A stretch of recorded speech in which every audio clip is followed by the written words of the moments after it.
சரிப்பா, வாக்குறுதிகள்லாம் கொடுக்குற, உறுதிமொழிகள்லாம் கொடுக்குற, இதெல்லாம் ஓகே தான்.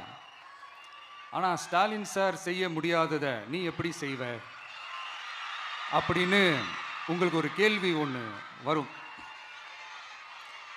அது சிம்பிளாக ஒன்று சொல்கிறேன். நம்ம மாநிலத்துக்கான மொத்த பட்ஜெட் வந்து 4.39 லட்ச கோடிகள். அதில் 30% ஸ்டாலின் சார் டாக்ஸுக்கு போகுது. இது என்னடா புது டாக்ஸ்ன்னு கேட்குறீங்களா? ஆமாம், இந்த பட்ஜெட்லேருந்து ஒதுக்குற நிதியில் 20% ஸ்டாலின் சாருக்கு போகுது. அதில் 10% அவங்க மந்திரிங்களுக்கு போகுது. மொத்தமாக 30% ஆச்சா? கவர்மெண்ட்டுக்கு தான் வரி கொடுப்பாங்க. ஆனால் கவர்மெண்ட்டே ஒருத்தவங்களுக்கு வரி கொடுக்குதுன்னா அதுக்கு பேர் ஸ்டாலின் சார் டாக்ஸ் தானே.